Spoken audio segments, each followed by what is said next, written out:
Hello and welcome to Talkin' Baseball. It was walk-off weekend.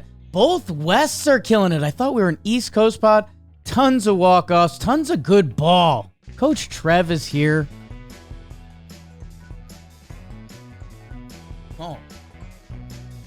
Seth Lugo. We know it's Gino. Huh. 4 homers. Hello and welcome. In the 4 homers and taking the loss. That's kind of me and Trev combined. Welcome to Talkin' Baseball, presented to you by SeatGeek, code Talkin 2025. Jake Storielli, Trevor Plouffe, Rob Shirachi. We are talking ball. It was a massive weekend. I had one of my biggest baseball weekends of the year. Yanks got rained out Saturday, so I kind of had that pivot point of like, well, should I do other stuff? Should I take care of my life? What do I need to do? It was raining. So I'm not entering the big bad world out there. I'm watching ball. Okay. And it was a great weekend to do it, Trev. I mentioned it briefly. I don't want to get in the way of your standings. Both Wests, 4 teams, 500 and up. And you're out on the West Coast. How are you? I am out on the West Coast. It's beautiful out here. I'm doing great. Monday episodes are the best. We have so much to talk about. Some crazy individual performances, some teams finding out the what works for them. Hello, Seattle Mariners and your home runs. It's just good to be here talking ball with you and all of our beautiful Talking Baseball listeners. You know, I was out there at the Dodger game on Friday, so I was boots on the ground. I can't wait to get into it with you, Pop. Wow. Sideline reporter Trevor Plouffe.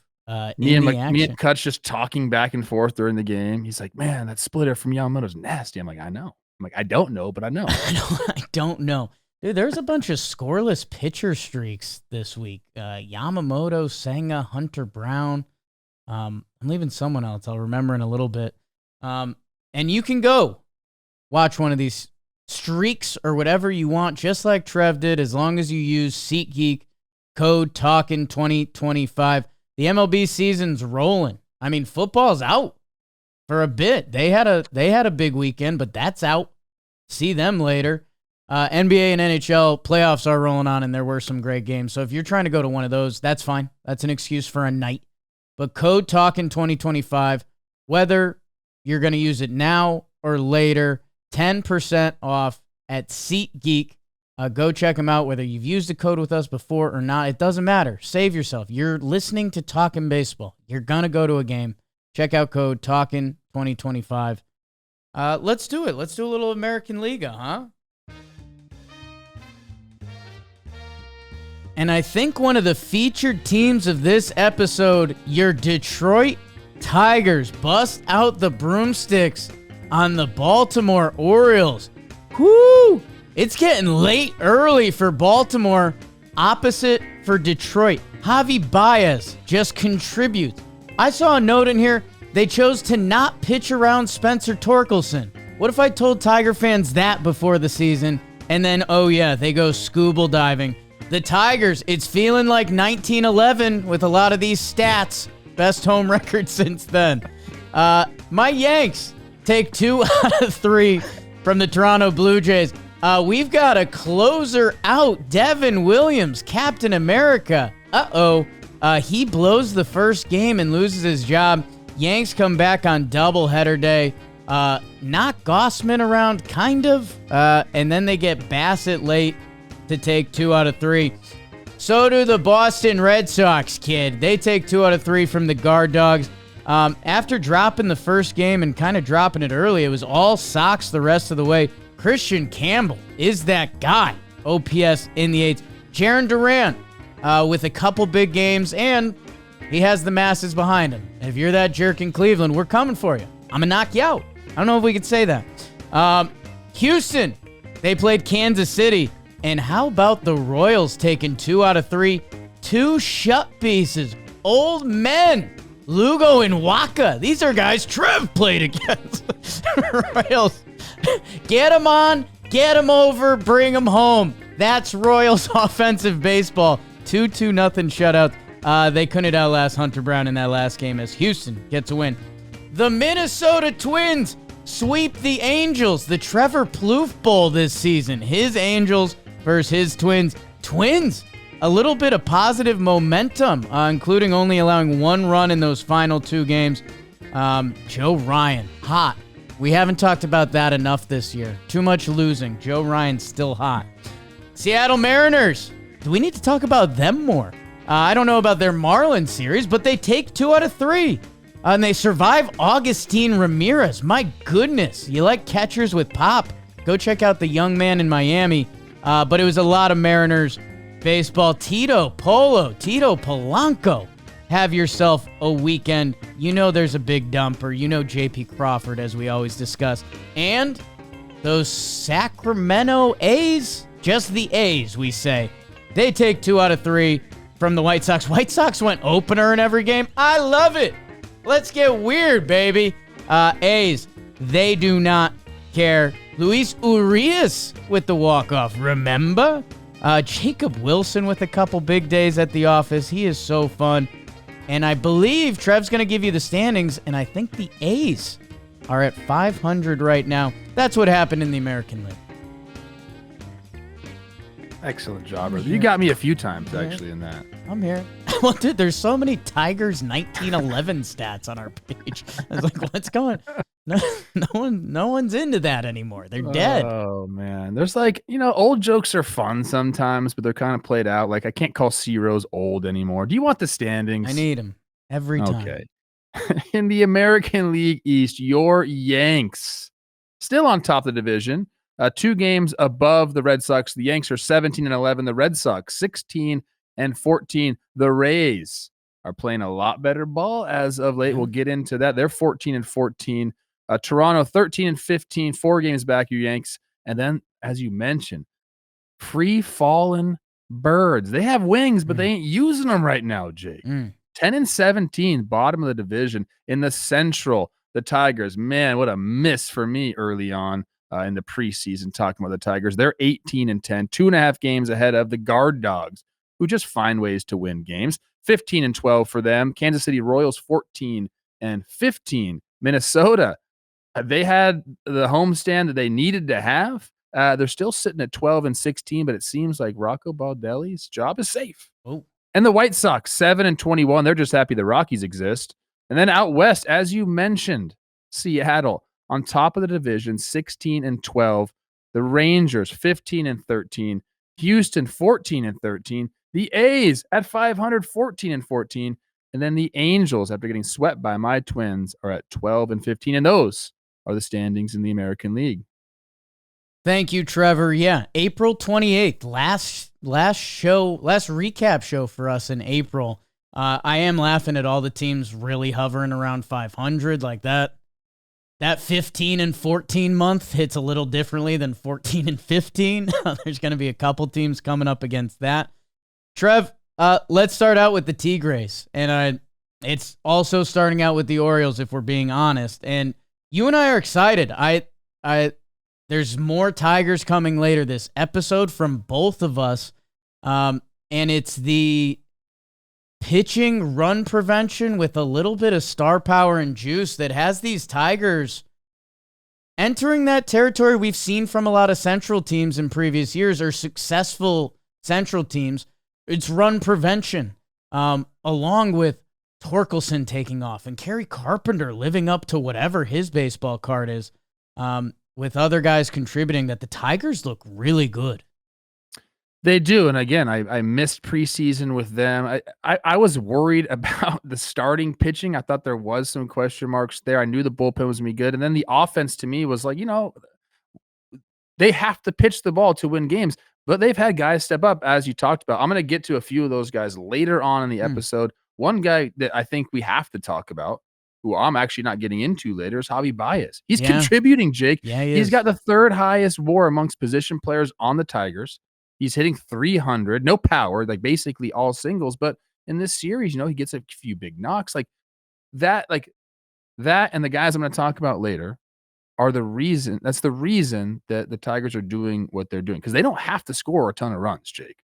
I mean, they've been balling out. Scoobs has been great. Flaherty's been great. Mize has been great. Like, everybody in that staff has been great. Even my guy Cater coming up as a 26th man or 27th man now, isn't it? Yeah.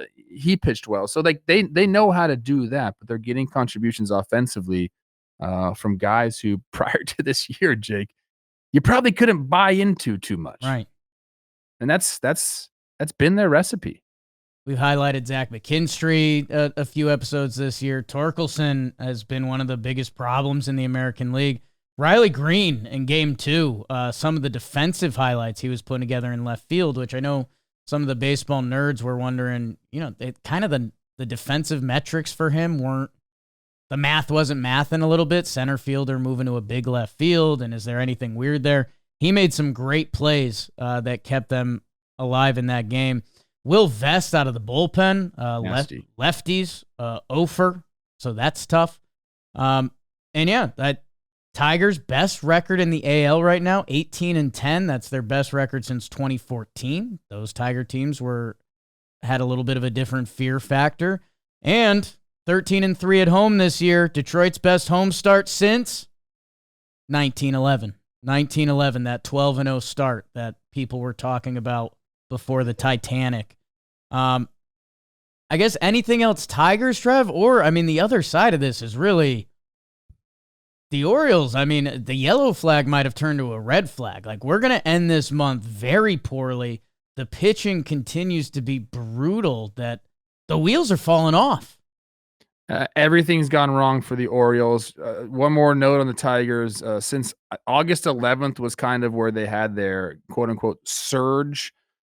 Since then, last year, August 11, 2024, they're 48-23. Nobody has a better record in all of baseball than the Tigers. And in contrast to that, going into Sunday of 2024, the Orioles were 16-9. And they were rocking and rolling, Jake, and we were talking about them being one of the future teams in baseball, and now here they sit at the bottom of the division. They have the worst ERA in baseball. They haven't hit in a week. Like, everything is going wrong for them, and it showed up in this series as, the Tigers take all 3 games. Crazy, man. Offensively, Cedric's the only one putting together a season, really. They can't hit lefties at all. Just weird. I don't know. We're getting close to players only meeting. We're getting close to something. Or, Trev, maybe the solution is Kyle Gibson getting the start on Tuesday night. The start that saves the season. They'll face the Yankees, who the Yankees on their best day, they're still knocking the ball around the yard. Maybe panic time in Baltimore. The opposite for the Detroit Tigers. Trev, do you have anything about Yankees Blue Jays? Again, I guess Devin Williams, even Class A got an 8th inning this weekend. So I guess I'd love to hear your thoughts on the Devin Williams situation. Otherwise, for me, Yankees won both games of a doubleheader, which took the series. Yeah, the Devin Williams it's interesting. Obviously, like, I kind of want to start with Luke Weaver because he's been through this before. Last year, waited to have his shot at the closer role, does really well. Then in the offseason, loses his job, which is crazy. But Williams, to me, I've mentioned a couple times to Jimmy, actually, because him and I go back and forth. When we see like a tip or maybe, a catcher doing something, we kind of like bounce it off each other. I know he's deep in the weeds on all that stuff. He likes to get my opinion on it. I thought for a few times I had Devin Williams pitches. That goes back into even last year. With the Brewers, but this year was more like Wells and how he was setting up and where he was setting up and all those things. Those aren't exactly. I could only get it like 70% of the time. So I don't know if teams are doing that. I don't know. Like, to me, it could be a little bit of both, because when I watched him this year, the fastball nobody was worried about the fastball, and it was over the plate a ton. It didn't seem like guys were like sitting on the changeup, but it just. It was either a ball out of the hand or it was up and sitting up for people to hit. Nothing has looked right. He said even so after one of the games this series where nothing's working.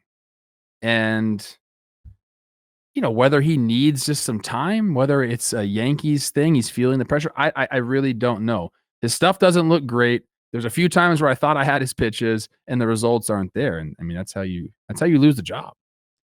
It's been tough to watch. It's been odd to watch. It doesn't feel like the same guy. So hopefully that's what Yankee fans can look back on and say come June when he does look like Devin Williams. But yeah, I mean, you know how Yankee fans can get about a closer. Hello, Clay. And now with how good Luke Weaver's been, it was part of the combo last year. Who did they turn to? And he was closing out games in the postseason, and he looked amazing. So for the first place Yanks, a pretty crazy situation. And I think you guys pointed this out, a quicker hook this year than last year. So Aaron Boone, kudos to you, kind of like learning, I guess, from your past mistakes. This is a team that obviously has high aspirations, and you can't be blowing games at the end like that. So good for him. Oh, also the and we're rooting for you, Devin. Like, this is not like a let's shit on Devin Williams show. Like, we want this guy to be good. Go figure some stuff out, man. You meant the Clay situation, the quicker hook. The Yankees also said there's a lot of bad luck around their defense. How'd that go in the World Series? Blue Jays lost 7 of their last 8. They got off to a good start. One of those, if they could sneak a couple April wins, the month could feel a lot better. Santander's got to figure it out. Jimenez, I think you're going to hear him in a bad way later. Sox guards, I mentioned Clase. He pitched a strong 8th inning, and Vogt came out and was like, hey, he'll be back. He looked like Emmanuel Clase today. The story is more so the Red Sox. The sticks come alive. Durand with a couple of 3+ hit games back to back. I mentioned Christian Campbell on the way through. The Devers homer was a pretty one. So Trev, I mean, I'd love to talk a little baseball here, what you saw in this series, and if you've got anything on the Durand situation, which I think we have a pretty standard fuck that guy in the crowd situation. That's pretty much, yeah. No, I think some of this, or the Red Sox, this is who they can be as a team. They can beat you in a bunch of different ways. The offense blew up. Durant had a great series. We're watching the steal of home right now, which was awesome. Everybody fired up right there. You see Cora getting crazy as well. The Red Sox had a chance to sweep. They get 3-0 in the first game. Wilyer Abreu hits a homer. So, hey, it's a great way to start the series. Then by the end of the first, they were behind. So good job on the Guardians doing that. That's kind of what they do. But yeah, this is more of Red Sox offense getting the job done against Cleveland's pitching staff. Sox 9-3 in their last 12. They are starting to click. There's a lot of guys in that lineup that can get you on a given day. I mean, if you put a lefty out there against Rob Refsnyder, you're a goddamn fool. Rafaela with a big game in that final one. And I really like Christian Campbell. That kid's good. Little uncharacteristically bad defense by the guard dogs in that doubleheader. So, Red Sox taking advantage of that like they should. Good. Kansas City Royals, Trev. Throw that pill. We're hitters. We're natural born hitters. It's what the good Lord gave to us. But Lugo and Waka combined 14 innings, 0 earned runs. A Kansas City offense that's been scuffling. I was laughing rewatching one of the game. Even their broadcaster dropped the class. We're getting them on. We're getting them over. We're getting them in. Sometimes, hey, if you have the other team, if you're holding the other team to zeros, that can work. And man, really, Kansas City trying to finish this month, not having a bad look to it. Very big weekend set for them. They need to figure it out offensively. I mean, they won this series behind a couple of strong pitching performances, but they scored 7 runs in 3 games. Yeah. Their team OPS is 616. That's only above the White Sox. The slash line is, you hear 616, it's bad, but the slash line to me even sounds worse. 289 on base, 327 slug. Like, it's not a sustainable, formula for the Royals, So offensively, does that mean they got to bring up Caglione? Probably. Like they have to do something to spark that club. I think we talked about that last episode about timing and when is it a good time to bring up a prospect. But they have to do something because you can't offensively be on par with the White Sox and expect to compete. God, and in 2025. What would those offensive stats be without Bobby Witt, who's got a 19-game hit streak going? Hey, great Royals pitching. Houston, Espada flipping the lineup a little bit. Again, is it a weekend versus the Royals? Their offense hasn't gone yet. Like a lot of names we like on that team, but they haven't clicked yet, which again, you can still do half glass full, half glass empty. And Hunter Brown, 28 innings scoreless streak. Jeez. It seems like the Astros are just like on the precipice of taking off. It does. I always, I've discounted them pretty much throughout the entire season, but when they're still able to do everything on the baseball field. Yes. So are your Twins, Trev. They take down the big bad Angels. What do the people need to know? They needed this homestand in the worst way. Last year, they started out poorly as well. Then they faced the White Sox and the Angels 7 out of 12 times, and they went on a 12-game winning streak. That's what got them back into the season. Same exact scenario here. They were dead in the water. 12-16 isn't great, but I believe they went 5-6 on the homestand. Rocco Baldelli was on the hot seat. They needed to do this. I think if they came out of that homestand 3-3, he's probably fired. No, I don't know that for sure. No, I haven't talked to anybody about that. I'm being serious, man. It's been bad in Minnesota. The attendance is way down. But a nice performance here. Joe Ryan with a huge game in game 3, 7 innings pitched, 11 Ks. He had a nasty pitching ninja had his nasty sweeper on there. And you mentioned he's hot. Forgot how hot Joe Ryan is. Winning's hot. That's what people forget. Winning's hot. And the Twins haven't been, they still aren't playing great baseball. No. But hey, man, they ran into the right teams at the right time. I forgot about last year. That was they were dead in the water. And then they got that win streak. Yeah, that Joe Ryan sweeper. You would love Joe Ryan. I don't know. I do. Me and Joe Ryan are boys. Are you kidding? Yeah, we're IG friends. We hung out on the Yankee game you were at. Yeah. We're both kind of hot boys in our own different ways. It's a non-compete. Speaking of non-compete, the Mariners and Marlins. We should give the Mariners a little bit of love. They are on top of the AL West. They handle the Marlins, which, not the most impressive series win. Although they added a little juice with Agustin Ramirez, who, some crazy extra base hit. Hey, Mariners offense had a big weekend, and this is what we always harp on. Polanco, Crawford, Julio. You got a guy later that I can't wait to hear what you're going to say about Ben Williams. Yeah, that's right, baby.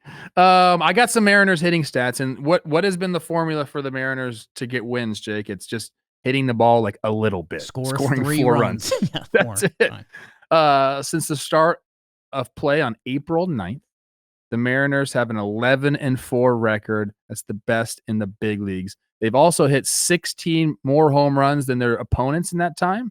So their plus 16 home run differential is the best in the big leagues during that span. And how about this? We talk about scoring runs. They're only second to the Yankees in runs per game this season with 4.85. And they're in first place. We're doing it. Polanco's doing it. We're getting the offense that we need for the Mariners. I hope it continues. This could be a very, very fun team to watch. Yes, shout out Ben Williams, and more on you later. Man, that OPS pluses for Seattle. I'm looking at every spot except second base in the positive right now, and that doesn't count Dylan Moore, who's... I knew you were going to say Dylan Moore. You are I love him. I wanted the Yanks to trade for him before the season. I got receipts. But I'm happy for Dylan Moore. Are you happy for Agustin? Former Yankees farmhand. We'll probably talk about him a little later, but watching him swing the bat. Little helicopter. There's a little Chris Morel in that, and the way he just absolutely tries to obliterate the baseball. The swing speed is there. Talking or reading up on him a little bit. The Marlins front office, and even McCullough was talking about how all this stuff has been here. The bat speed has been there, the exit velo, the quality of contact they knew was going to be good, but you bring a guy up to the big leagues, you kind of never know what you're going to get. And he's got off to one of the best starts ever. Yeah. And is it sustainable? The metrics will say yes. The big leagues will probably tell you, pump the brakes a little bit. But he's been a ton of fun to watch. The power feels real. Are we watching Dylan Moore highlights right now? No, that's Augustine. Okay. It's so small on my screen. I'm sorry. So small. Anything on A's, White Sox, Trev? A's are 500. Again, talk about finishing the month strong. Luis Urias, it's a good baseball reference if you're having a geeky baseball Monday to be like, wait, he's 28. Never really bad at playing baseball. Wonder if he can get a little bit of juice. Otherwise, Jacob Wilson is the juice. I love that guy, man. I have to actually hold back from talking about him every single episode. It's just a fun batting stance, and it's working a lot right now. And there's no need to walk. Why would you walk? Yeah, what? A base hit's the same as a walk. Let's do some National League baseball. Who's it brought to us by, Bobo? It's brought to us by Corona. Come on. Want to know what we love the most about baseball? It's kicking back, ordering some Coronas, and enjoying the ride. I might have did a little of that this weekend. From the moment y'all bail on work for opening day, I was there. Wrigley. What a time. Go check out the vlog. To the last play of the World Series. It's the one sport where anything can happen. A team can catch fire, go on a run, and go to the promised land. We're baseball folk, man, and there's nothing quite like enjoying the game, relaxing, leaving the day behind you, not worrying about tomorrow yet. And you're on your own private island with some ice-cold Coronas, the official cerveza of Major League Baseball. Crack open a Corona, squeeze in a lime, and enjoy America's favorite pastime with Mexico's favorite pastime. Get yours at ordercorona.com. 21 plus. Enjoy responsibly. Corona Extra beer imported by Crown Imports, Chicago, Illinois. Let's do some NL, baby. Are the Braves hot or are the Snakes snake bitten? I feel like every Diamondback series is rinse repeat of they should win this series, but they don't. Gino, 4-homer game in a loss. Braves take the first two. Chris Sale with his first good outing of the year. They needed that. Alex Verdugo is leading off for these Braves, and he's putting together a couple big games. Brandon Pfaadt salvages the series for the Snakes. Braves winning series. That's important. The Phillies take down the big bad Cubbies. After the Cubbies shut them out in that first game, the Phillies come back, including Sunday Night Baseball, Aaron Nola. Boy, did he need a good one. And baby Jesus, that's all he's been doing.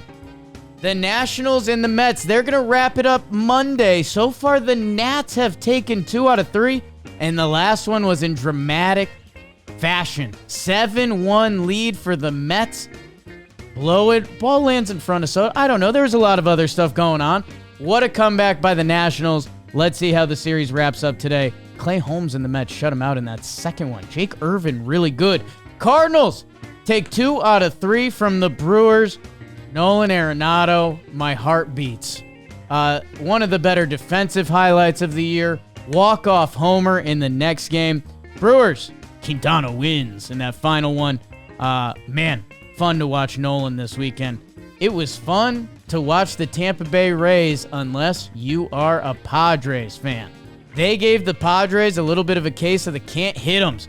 Shane, Wizard of Boz, shoves on him. Pepio, Zach Littell, his first dub in a long time. Padres don't put more than 2 in a game across. The Rays sweep them. Oh boy, San Diego, what's going on, baby? Dodgers take 2 out of 3. They got Skeens. Trev knows because he was there. Skeens, Yamamoto. Otherwise, it was Dodgers the rest of the way. I mean, this is both of these teams in a nutshell. Pirates win Skeen days. Dodgers win the next 2. Watch out for the Hernandez boys. Couple big homers in that second game. The San Francisco Giants, after getting shut out by Nate Doggivaldi in the first game, they win 3-2 on Brandon Crawford Day in San Francisco. Patrick Bailey with the walk-off. And then Elliot Ramos, they win 3-2 on the Little League walk-off. Cannot wait to watch that one with Coach because it might raise his blood pressure. And my Reds, check out where they are in the NL Central. They sweep the Rockies. An 8-7 first Coors game for sure. And then the Reds, Austin Hayes, have a weekend, baby. Reds, let's see where they are in the standings. That's what happened in the NL. Jordan Beck, homer streak. I'm done. Some guy was yelling at us to talk about the Nationals on social media. We'll do it. We're going to talk about you. My goodness. But I do have the standings in the National League. I'm going to start out east, as I always do, where the Mets, another miss on my behalf preseason, 19-9, 4 games above the Phillies, who are 15-13. The Nats sitting at 13-15. Atlanta climbing slowly, 12-15. Same record as the Miami Marlins, who are also 12-15. In the Central, this is what you wanted me to talk about, Jakey boy. The Cubs, 17-12. The Cincinnati Reds, 2 games over 500, only a game and a half back at 15-13. Milwaukee, 1 game under 500 right now, 14-15. The Card Dogs. Is that you? Can I say that? Interested. Definitely Card not. Dogs. I like it for us. That up on the fly, 12-16. And then the Pirates, 11-18. Then out west, the San Francisco Giants are on top of the division. We talked about the Dodgers having the best roster of all time. The Giants don't care about that. They're 19-10. The Dodgers, half game back, 18-10. The Padres, 17-11. The Diamondbacks, 15-13. Then, oh my goodness, the Colorado Rockies have won four games this season. They're 4-23. They're already 14 games back of first place. It's not your year this year. Trev, not your year.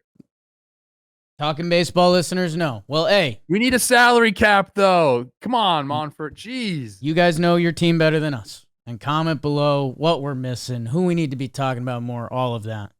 The real Talking Baseball people know Denver is always going to have a sweet spot in my heart. Lived there for a chunk of years. Beautiful place. I started making jokes about the Rockies becoming my retirement job. I might have to speed things up.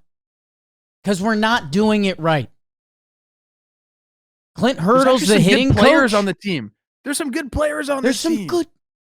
Not doing this. Great standings, Trev. Not doing that right now. Go Reds, go. All right. Like this was meaty. The NL was meaty. Now I'm all flustered. I want to give a quick shout out to Silas Fire and Pablo Armando for subscribing to the Jam Substack website. Go to johnboymedia.com for more exclusive John Boy Media content. Trev, let's chew through it, baby. It starts with one of the best performances of the year, but unfortunately it comes for a loss for the team and a loss in the series. Eugenio Suarez, 4-homer game. First one since 2017. The last one ties it. Like, how badass is that? And the Snakes lose, man. They've been getting hurt by their bullpen, it feels like, every series. And meanwhile, your Braves, Trev, starting to win some series, starting to win some games, get on the right track. And it was kind of the time of the month they needed to. Otherwise, it was going to be a horrible month for them. Yeah, I mean, this was a fun series to watch. I mean, game 2 was kind of like the deciding game that really mattered. I mean, the first game sailed and the Braves pitched really well, held the Diamondbacks down. And then in game 3, Naylor had a huge double to extend the lead to 3. They ended up winning that game. But this game 2 is what we're talking about here. You mentioned Eugenio, our guy. We know it's Gino, 4 bombs. But the Braves, man, like they kept applying the pressure. Albies and Michael Harris get to the bullpen. Harris burns Thomas, lefty matchup. Gotta love that. I think that the at-bat of the game, though, that really, because the Snakes were obviously up, Gino put them up.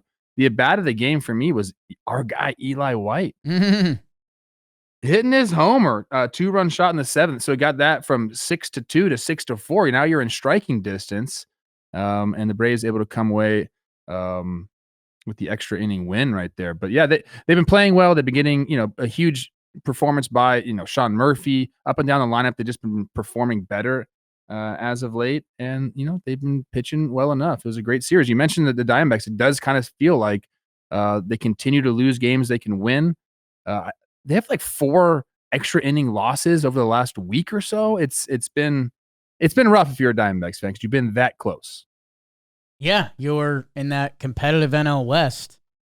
It's every game matters. It's not that time of year, but in a way it is. And they've kind of been the low man on the totem pole of those NL West teams, between the Dodgers just trudging along and being the Dodgers, the Padres, who had the best start to the season, and now the San Francisco Giants, who are rolling, second best record in the National League. That bullpen was part of the issue last year, and they're definitely feeling it again outside Shelby Miller's 11th scoreless outings. Braves, Sean Murphy, man, that I might get my eyes looked at. 7 homers in 15 games at one stretch there. And that's the thing. I'm saying that for the Braves. If they want to do this, you need dudes to do it. And I'm glad you shout out Eli White. He's showing up in a lot of box scores. So is Alex Verdugo. I was going to say, Alex Verdugo coming in, filling in very nicely. Crazy. Let's keep it east. Let's chew through it. Phillies, they take 2 out of 3 from the Cubbies after getting shut out that first game. And the Cubs, I mean, if we recorded Friday night, Cubs probably lead the episode. It's kind of where I left the people on Friday with that outfield thing that a lot of the true talking baseball people got about, dating the Cubs outfield. Some people didn't. Good. Don't need you. Philly bounces back. Luzardo and Nola lead the way on the bump. Yeah, Luzardo and Nola were the stars of this series. Shout out Pete Armstrong in that first game. Philly gets shut out, but Pete, he's been doing it all over the field. Homers, extra base hits, safety squeeze in this game. Got my juices going. I love that. Give me a guy that can do it all. This guy, he's this year's Jarren Duran. Like, he's going to put up like a 7-WAR season. And who knows what this guy's going to get paid. I love him. People really loved our segment about who you're going to let your daughter date. Yeah. Most people said Ian Happ, obviously. It's just everybody knows that. That coif and the turtleneck. It's too much. And then, Philly's offense showed up. Going into Saturday's game, they had scored 13 runs in the last 5 games. And then, here we go. They scored 10 in that one, and then they get the extra inning win. On Sunday, a little Bohm and Turner in extras, and Philly needed this one. They needed this one. And just something that made my head tilt a little bit, because a lot of stuff blurs together. Cubs 18-11 through the first 29 games last year. And then things really went south for them. They were under 500 by the end of May, 9 games below by July 3rd. So Cubs fans, I'm sure you guys remember, but okay, Cubs, you got the good start again. Let's keep it rolling, and it feels like it's going to, because they are so talented. Good for the Phillies. Phillies needed a little more. It was hilarious listening to PCA mic'd up on the because it wasn't a great inning. There was a triple down the line. He's like, "Oh crap!" And then when Miguel Amaya threw whoever it was out at second base, you could hear him say, "Oh, great throw, Miggy!" I like that. Right. That's kind of what mic'd up's supposed to be. You have the right person. You have to have the right person on there. But I thought that was really good. New York Mets, Trev. Again, this series is going to wrap up. I want to shout out Jake Irvin for another 7.1 earned run. He's been one of the best pitchers in baseball this year. James Wood with the walk-off in that first game. Yesterday's comeback. A little Mets aided to start. I'll give credit to the Nats because I don't want it to be attacking the Mets thing. But 7-1 Mets, best record in baseball. Here we go, win streak, and then it's out after that. Tough, brutal. I want to get to the third game. I want to talk about game 1 first. I do want to give the Nationals some credit. Bobby, while I'm talking about this, can you please get up Riley Adams' homer in game 3? Yeah. I want to hear the call. Just have that on the ready. Okay. It's pretty funny. We get the triple play in the first game, confusing for everybody. Yeah. Not sure if we caught the ball at first there with our guy Nathaniel, but they end up getting that. And then Dylan Cruz has been playing really well. Makes a really bad decision. Bases loaded, kind of flare into right field, tries to dive for it. Mark Vientos ends up getting a base clearing triple to get them in the lead there. But then he ignites the rally. So shout out Dylan Cruz for not letting that affect him. Nice. And then the way they won the first game, James Woods hits this ball. McNeil, probably could have dove for it, knocked it down. He ends up just slowing the ball down. And CJ Abrams, this is why I love speed, because it doesn't slump. He scores from first base. Yeah. On a ground ball that should have been knocked down, dude. So you have to love that if you're a Nats fan. That's exciting baseball. And I think Bobo's got the home run call that I was talking about. Riley Adams is only his second hit of the year. A 3-run bomb to cut the lead. Play it, Bobo. It's out of here. Riley Adams, a 3-run bomb, and the Nats back within 1. He threw both cheeks into it. I was like, what? That's something you would say. I know. And he did, by the way. Like, that's a deep part of the ballpark. I did not think that ball was gone at first. Threw both cheeks into it. And then another, I guess, speed play wins the game. Pete with just a tough throw to Stanek there on game 3 of this series. I think he did the right thing. People are probably going to say you got to wait for him to get to the bag and throw to the bag. But really, when you're doing PFPs and you're a first baseman, there's that like a football pass, I like to call it, like a route. Like, you do want to get him the ball early. You want to get him the ball before he gets to the base so he can get his feet there. And Pete just kind of zoos it. It's a very difficult play. It looks like, Little League baseball, like, oh, you can't make that throw. That's not an easy play. Like a little pass pattern. He short-armed it a little bit. Stanek couldn't get to it, but good for the Nats, man. Yeah, I guess for the Mets, who are having the best start to this season, I think it just, some of their guys out there playing defense, Pete, McNeil, Soto, not their strength. 2 of the guys I mentioned can be 2 of the best hitters in baseball, and McNeil's won a batting title. So I don't think there's any panic. I mean, the Mets are probably, if I'm a Mets fan, I'm looking at this like, we should be on like a 10-game win streak by now. But we kind of zooed 2 of these games. So you don't like seeing the defense like that, though. No, because you feel like you've been doing everything perfectly throughout. Right. You've been throwing the ball, you've been hitting, and as a Yankee fan from last year, defense can really hurt you. It did this series. Yeah. So, I'm not bagging on him, but let's clean that up a little bit. Shout out Francisco Alvarez. Welcome back. Welcome back. Nice homer from him. Cardinals take 2 out of 3 from Milwaukee. I was watching this second game. I mentioned my Saturday. Waking up to the Nolan Arenado play. If you haven't seen that, Sal Frelick chopper to third. Talk about body control. Talk about if you think that play is easy for whatever reason. I can't tell you how wrong you are. God, the throw is so money, and it's just... I feel like the other guy on the show should be talking about this more than me. And then he's walks him off the next day.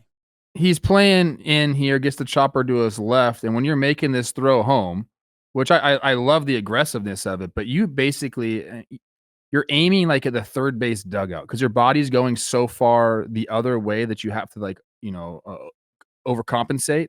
So like he gets like on top of that ball, which is kind of weird because usually you would go a little more sidearm there and like kind of let it tail in. But he just, again, like his aiming point is like the on deck circle on the third base side. And then by the time you throw the ball, it'll move. And he throws a strike right there. He had to throw a strike and he did it. And that's Nolan Arenado for you. And yeah, you mentioned the walk-off bomb after Halsey gives it up. Chiriyo with the huge homer off him. It was the Nolan Arenado series. Yeah, the trio homer off Helsley was sick, and it was kind of, I did an eye roll, and I was like, oh boy, this is the Brewers from 5-0 to tied game, and then Nolan ends it instantly. Arenado 120 OPS plus. He's playing defense. This was a guy in a lot of trade rumors this offseason. Turned down a trade. He's playing great, and I told Rob to circle it last time. Pat Murphy's out here college coaching. Sal Frelick gets benched for missing a cutoff man. Me and Caleb Durbin get picked off. Like his quote at today's episode of Talkin' Baseball, Pat Murphy, these are young players and they've got to know there's consequences for not playing right or playing sloppy. A closed door meeting and a couple benchings all within what? Is that a week? Yeah. That's a lot. That's a lot, right? It's a lot. Pat, I love you. I enjoy you as a person. I think you are a very good manager. That's kind of a lot. These are big leaguers. These are big leaguers. Christian Yelich has professionals. I get it. You want to set the tone, but also, yeah, you got to pass the baton to your guys in the clubhouse a few times. It can't be just you. I think that's where you got to figure it out. Like, let Yelly talk to Frelick and Durbin after you just had a closed door meeting. It's you know what? We don't know what's going on in the clubhouse. The guys could be fine with it. Right. Like, we understand it. From the outside looking in, seems like a lot. It feels like it's hit the limit. I'm interested to see the next steps. Hey, Trev, this week, the Best Western Road Warriors were your Tampa Bay Rays. Brought to you by Best Western Hotels and Resorts. Life's a trip. Make the most of it at bestwestern.com. It's the Rays. It's Chandler Simpson, since they've called up the kid 6-2, a hit in every game, robbed a home run, generational speed. Sometimes, we get caught up with the term generational, especially NFL draft weekend, although Travis Hunter hits that chord. The Rays have won 5 straight games. They take 3 from the Padres in San Diego, where they would refuse to lose before this series. The Rays, I called them out. I didn't know, are they doing good pitching and winning late? Seems like it a little bit. This is a really fun series to watch, especially if you like outfield defense. You mentioned Simpson going and grabbing the homer, but Cameron Meisner out in right field made a couple huge plays, not just the game-ending play, but one down the line as well. Fernando Tatis threw a ball 103 miles an hour to home plate. Like, it was a lot of fun to watch. But as you mentioned, yeah, Rays 5 in a row, a sweep of the Pods in Petco. That's huge, man. Here's that homer. Go get it. Wait, is it? Manny got robbed by Adam Jones, right? Almost the same spot. Yeah. In the WBC. A little bit to the left. Yeah, man. You don't often see speed like this on a baseball field. So he beat out a grounder to first base that it's one of those, if it wasn't Chandler Simpson, you wouldn't even question if there was going to be a play. I think the ump had the same thing. They called him out. They had to review it and switch it. But hey, 6-2 since they called up the kid. There's been another youth movement in Tampa, and Chandler Simpson's a part of that. Caminero kind of started it. A couple of these other outfielders that are popping up, they're not necessarily the youngest guys, but they're balling out for them. I mean, Meisner's got a 900 OPS too, right? Go along with some great outfield defense. So shout out the Rays, man. I had them in the playoffs this year, and it looked really stupid at the beginning of the year, but now back at 500. Okay, looking good. Let's wrap it up before we get to the second half of the show. Trev, a couple, 2 of the dominant teams out west. Dodgers take down the Pirates. You were there, so I'll let you add any commentary to that. And the Giants Rangers, these have been 2 of my favorite teams to watch this year, outside of the Rangers hitting, which again doesn't really happen. And this Giants team, sometimes we get caught up in the phrase finding ways to win, because usually that just means in 2 weeks we're going to be like, oh, they weren't that good. They just randomly won a couple ball games. I don't know, man. This Giants team finds a way to win, and the Elliot Ramos one is historic. Yeah, they can get it done in a multitude of ways. Shout out. I love pinch hit walk-off singles. You love that. And this one was just a very ill-advised throw. 2 very ill-advised throws. What are we doing here? What? I mean, Ramos. I can't watch this and not laugh. He's surprised. What's happening right Ramos now? Should be out 3 times. He should be on first base. That's it. Hold this ball. Hold this ball. What are we doing here? Pitchers are athletes, man. No, they're not. That's why you don't just hold this ball. Put him on first base, guys. Let's let's keep the game going. And then, oh my gosh, every time I see it, it's worse. Yeah, no, I watched this in live time and my jaw dropped. And then, Trev, my next thought was you watching this play and how horrified you would be. It starts with the pitcher. Like, just don't throw the ball. I don't know. And then again, yeah, Berger throwing that ball away was just ridiculous. I don't know. Had a great time at the Dodger game. Saw Skeens. I was sitting literally right on top of the Pirates dugout. So not the best vantage point. That was the one thing I had. Great seats, loved it, had a great time. Was chopping it up with Keen Dog and Kutch. And I wish I was behind the plate though, because it's difficult seeing kind of ins and outs of a pitcher. So I got to see Skeens Yamamoto, but it just was not a great vantage point. But Skeens was dominant, man. He made Shohei look crazy. The Dodgers have a little bit of a problem here, man. Yeah, even though they won the series and they're doing exactly what they need to do record-wise, they just got some guys who just really, really aren't performing. Like Max Muncy has to figure it out. Some of their depth pieces, their bench guys who are obviously veteran guys and have been there, done that, just are really, really struggling.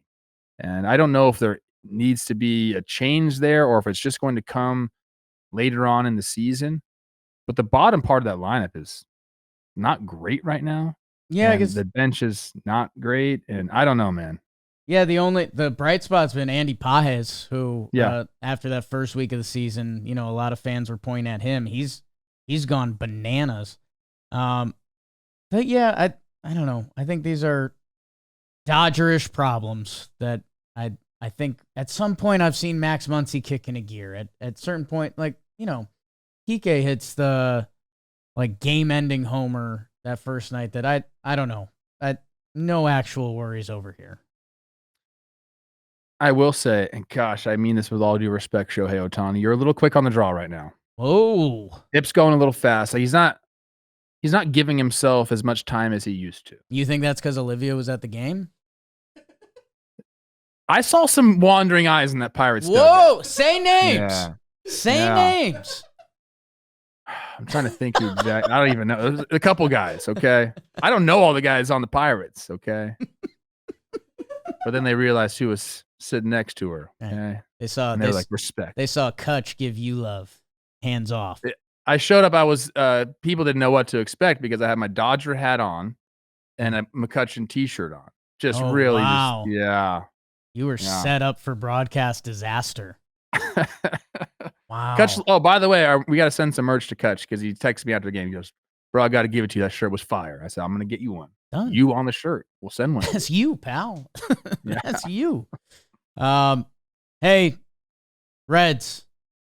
Second in the NL Central. Unfortunately, you swept the team that literally everyone's sweeping. They stink. Noeve Marte, are you that guy? Don't love that you got suspended, big dog, but are you that guy? Because you kind of seem like you're that guy. And if that's the case, and we got Ellie doing his thing, and we have the pitching, the Reds, we've been talking about dark horse teams, all these things. If Noelle Marte is that guy, there's a lot more credence to that.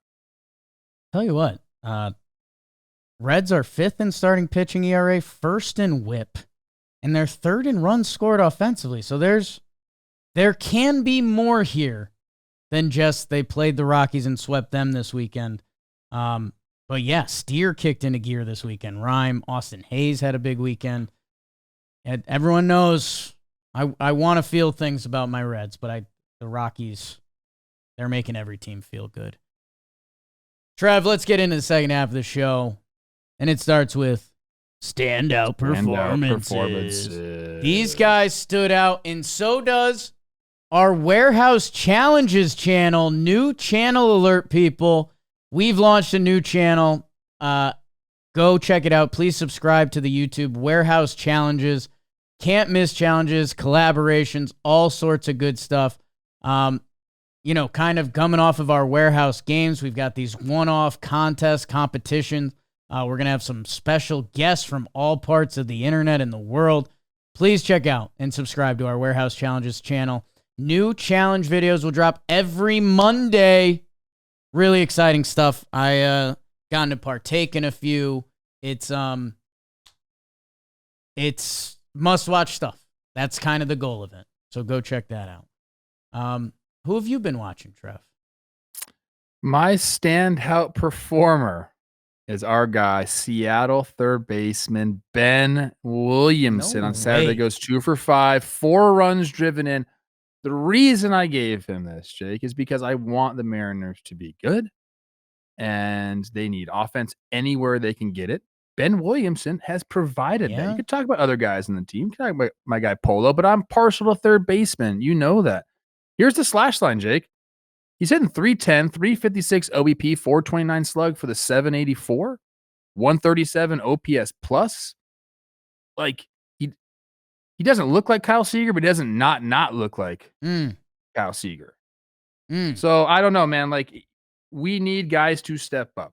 We know Cal's there. We always talk about Julio. Again, I mentioned Polanco.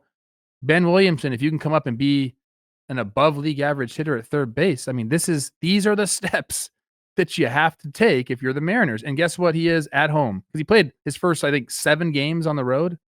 He's 3 for 9 at home. So he can hit in Seattle. Let this dude stay and play. He can do it. Shout out Ben Williamson. Ben Williamson, you're all in. Chips are on the table, huh? I need him to be the guy. Hey, man. All right. Second rounder. Let's go. Come on, Ben. Come on. He's a Virginia guy. He's an early settler. Hey. Wow. Early settler name. Do like that.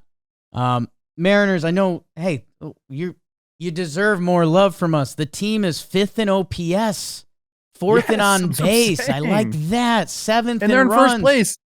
3rd in homers. Yeah, their pitching numbers don't even really jump off the board right now, which I don't know. Polanco's been balling out, and now Ben Williamson's here. The arrival. Let's go. Let's go, Willie.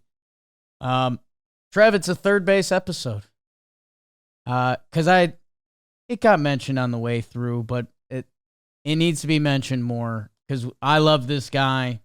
And it's the rarest thing to happen in baseball. There's been less of these than there have been perfect games. Eugenio Suarez's 4-homer night. I think it's the 19th 4-homer game in the history of Major League Baseball. This was the 3rd time someone's had a 4-homer game and the team lost, which, man, that's got to be a weird one. You had a historic all-time day, and then everyone's in the locker room, heads down, the music's a little quieter that day. Little weird. I'm a little worried about my Snakes and how these games have been ending for them, because they've been, I mean, in a way, dominating games and not winning them. Eugenio Suarez, first 4-homer game since 2017. JD Martinez on the Snakes also. Torey Lovello, the only skipper to manage 2 of those games, so that's really good managing by Torey. And then Trev, I've got a game I want to play with you quick. Okay. The game is called Was This Player Really Good? You ready? Yes. Will Clark. Yes. Okay. Adam Jones. Yes. Okay. Paul O'Neill. Yes. Josh Donaldson. Yes. My hitting coach. Roger Maris. Yeah. Pretty good. Salvador Perez. Love him. Right now, I'm just scrolling down a list of guys who have less homers than Eugenio Suarez. I know we've done this a few times. He's got 286. One more and he's tied with Bernie Williams, Matt Kemp, Brian Giles. Like, this guy, it's been a weird career arc where, okay, he had that massive season in Cincinnati. Who is this cat? Wait, they're moving him to shortstop? Okay. Traded to the Mariners. It didn't click. It wasn't clicking for any of the Mariners. Now he's hitting homers again. I mean, by the end of the season, we're going to be talking about him probably hitting 300. This guy has been a left side of the infield player. Some really high-end third base years. The shortstop time. He's at 286. Kyle Schwarber's 291. And like, we don't talk about this guy in the same light as a lot of the names I just mentioned. And dude, I was just doing all-time homers. Like, what if he plays another 5, 6, 7, and there's a couple 20-homer like, the names he's going to be next to, it's rare air in baseball history. And man, you like swag, you like the hair, you like the eerie, like whatever you're into, Gino's got it. So brutal that it's in a loss, but he's that guy. I got some more quick ones for you. You remember he started off the year 5 homers in the first 5 games. Then he hit just 1 in his next 72 at bats. He was slugging .398 coming into the series. Now he's up to .564. So, love the early season numbers jumps. That's God, and pair that with his second half last year. Snakes, figure out how to win these games because you're a lot better than your record currently depicts. Trev, a lot of other guys could have got that. A lot of other hitters, a lot of pitchers, and I think we're about to hear them on En Fuego. Dirt nasties on Fuego. That means I'm on fire, baby. Like Waco. I really have not been partaking, if we're being honest, Jake. For the series, Andy Pius, you mentioned him. He went 10 for 12. Oh, my goodness. Didn't even have that in my big brain. 3 doubles, a homer, 4 runs driven in. Jorge Polanco's been doing it. 6 for 12, 3 homers, 7 runs driven in. Been absolutely crushing right-handers this season. Michael Tolia, 5 for 12, 5 runs driven in. That's your guy. I talked about Noelvi Marte, man, 7 for 15 in the series. He also had that big game against the Orioles that kind of boosts his numbers a little bit, the position players. But like I said, man, he looks good. For the week, our guy, Agustin Ramirez, former Yankee farmhand. This whole list is your guys. They're all my guys. 9 for 19, 3 homers. Go watch this guy swing the bat if you haven't. It's more aggressive than Chicago Cubs Christopher Morel. Like he swings that bat. The bat speed is there. J.P. Crawford, who I was DMing with after that nice defensive play he made, he went 10 for 22 in the series. 2 home runs, 8 runs driven in. Or that's the week, excuse me. Teoscar, the greatest signing of all time. Wow. Teoscar to the Dodgers. Just gets it done. 8 for 21 this week. 2 doubles, 3 home runs. He hit his 200th career homer on Sunday. That's nice. McCutch. Man, this is all my guys. 9 for 24 in the week. A double, 2 homers, 4 runs driven in. Oh, my God. I didn't see who was next. Breggy. Gee, this is it. Alex Bregman went 11 for 27 this week. 4 doubles, a homer, 6 runs driven in for the 1.1 OPS. How about some pitchers that shoved? You want me to do this one? Yes, I'll Trev. do it. Yes. Shane Baz. We talked about the Rays and what they did to the Padres. 7 innings pitched, 0 earned runs, 6 Ks. He's throwing breaking pitches 50% of the time against right-handed batters this season. It's working. Keep doing it, big fella. Luis Castillo, 6 innings pitched, 1 hit, 0 earned runs on Saturday. You talked about Luzardo. Big start. Phillies needed that, Jake. I think they came in on that one on a 5-game losing streak. 6 innings pitched. He gives up 2 runs, but none of them are earned. He's been exactly what they needed. And then my guy, Joe Ryan. 7 innings pitched, 11 Ks, nasty as the Twins kind of like are figuring things out, maybe, or maybe they just played the right teams. And those are the pitchers that shove. That's who's in Fuego. Jake, what about the batters who are struggling? Again, I'm starting to realize the humor more and more that you get. You're getting the guys that are killing it.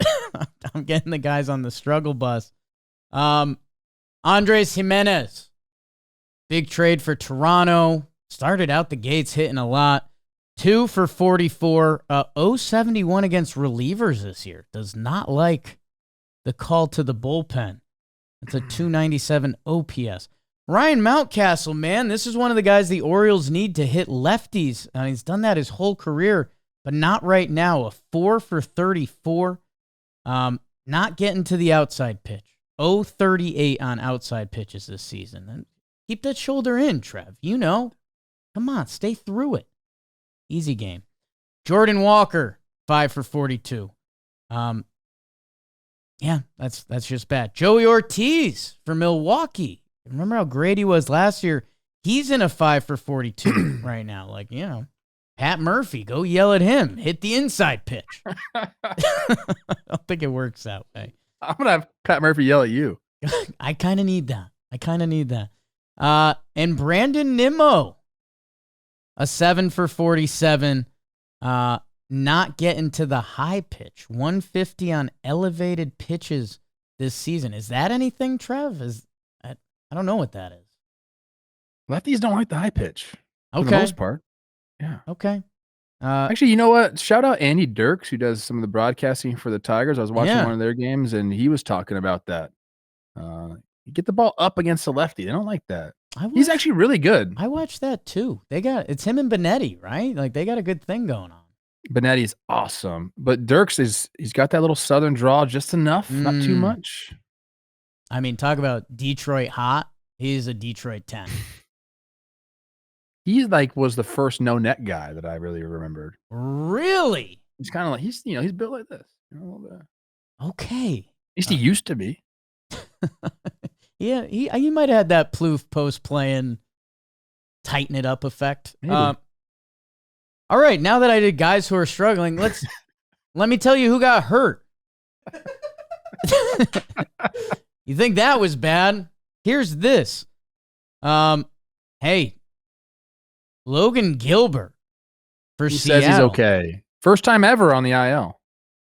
Shut down from throwing for 2 weeks. I mean, again, pitcher timelines get tricky because if you're shut down for 2 weeks, that means you're lightly throwing, and that means you got to So Logan Gilbert out for a little bit. Scary for Seattle.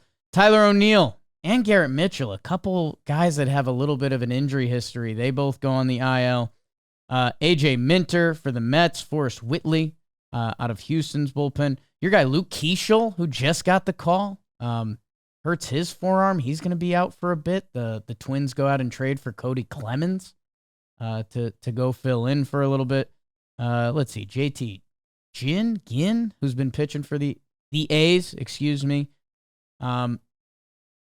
This is where things start to turn around. Returning from the IL, Francisco Alvarez. Here's a homer for you. Pablo Lopez for the Twins. Excuse me.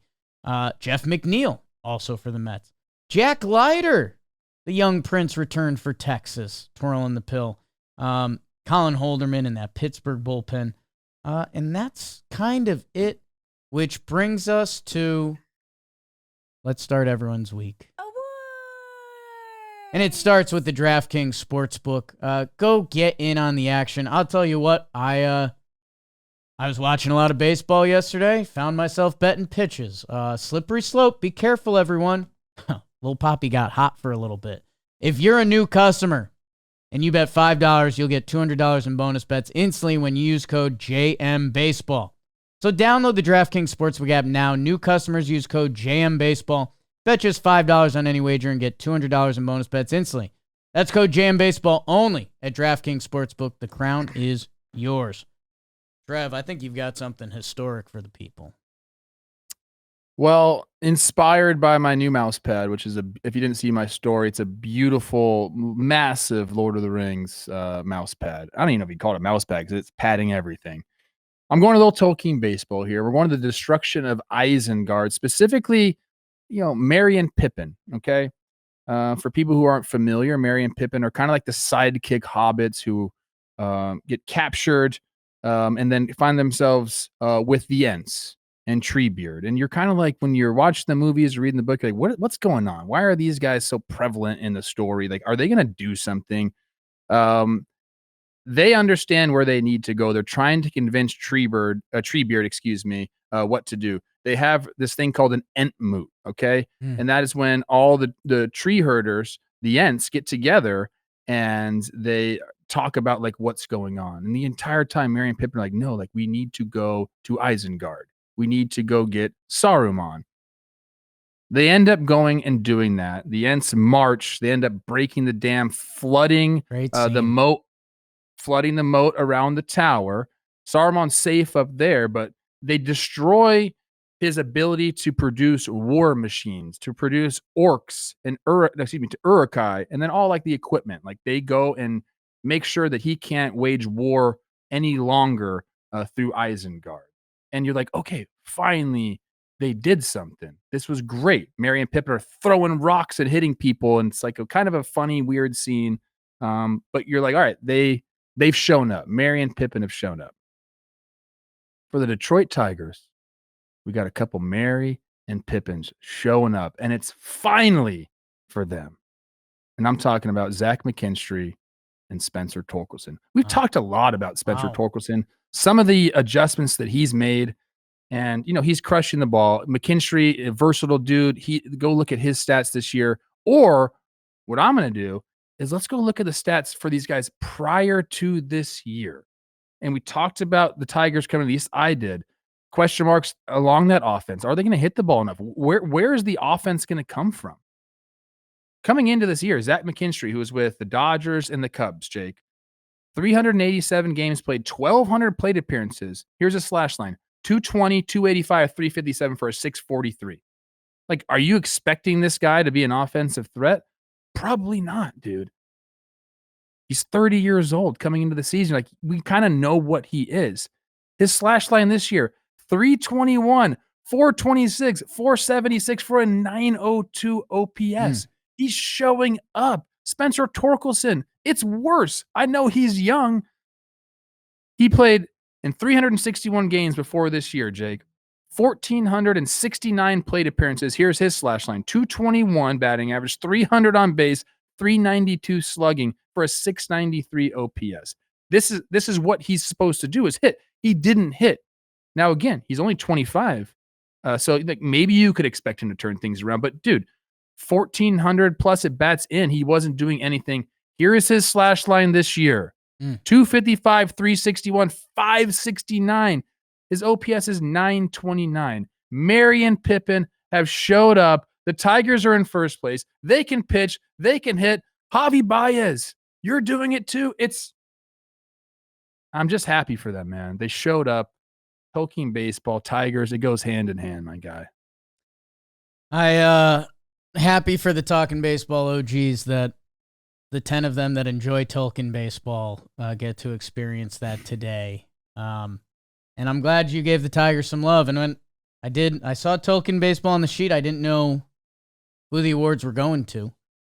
Turns out it was those Tigers. And part of my award is also going to the Tigers. So, hey, they won a playoff series last year. They only had one starting pitcher down the stretch. They got a handful of them now, and they're getting offensive production from Green and Torkelson too. I know we talk a lot about how you need McKinstry's, you need guys to pop up out of nowhere that contribute in a baseball season. I shouldn't say out of nowhere. Sorry, Zach, but there's also something cool when the guys you've heard about for years, the one pick Torkelson, Riley Green, top 10 prospect. When that's happening in front of your eyes and the whole team has already elevated itself from where it's been a couple years ago, it's a fun time in Tigerland. And, Trev, I think I'm running a repeat award too. I think this is something I gave out last year, or maybe I just dreamt of it.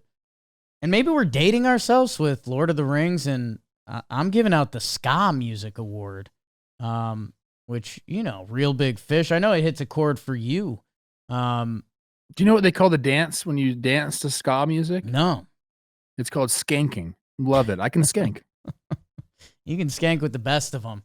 I think the two best pitchers in baseball are skying. Maybe skanking it up.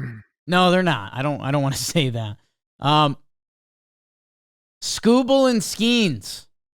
So I'll piggyback off your Tigers for a little bit. And hey, if you made it to this part of Talking Baseball, Scooble and Skeens, and that's I'm not bringing too much to the forefront, but it doesn't always have to be highlighting McKinstry or whoever's Andujar's back for the A's. Like, a lot of times it's the dudes. And Scooble shut down the Orioles. I know they're struggling with some lefties, but everyone's struggling with this guy. And he's back at it again. 6 starts, a 2.34, 40 strikeouts, and 34.2 innings. He is going to be, there's 100 to Gunner. He's going to be in it till the end of the year for the AL Cy Young, trying to run it back. And then the other guy, he's just entered this weird area of, do we talk about him enough? Do we not talk about him? Like, I'm looking at the Pittsburgh Pirates record, and I'm disappointed, and I hate it, and it's that whole conversation. But that doesn't mean I need to take away from talking about Paul Skeens, because he went to L.A., where he's, as every good ball player is, he's from the area, Trev, 6.1 scoreless against the Dodgers, season high 9 strikeouts, career high 108 pitches. So, he knew he was in L.A. on a Friday night with coach in attendance. And you mentioned it on the way through, but some of the swings he got out of Shohei, some of these other Dodger hitters, it's different.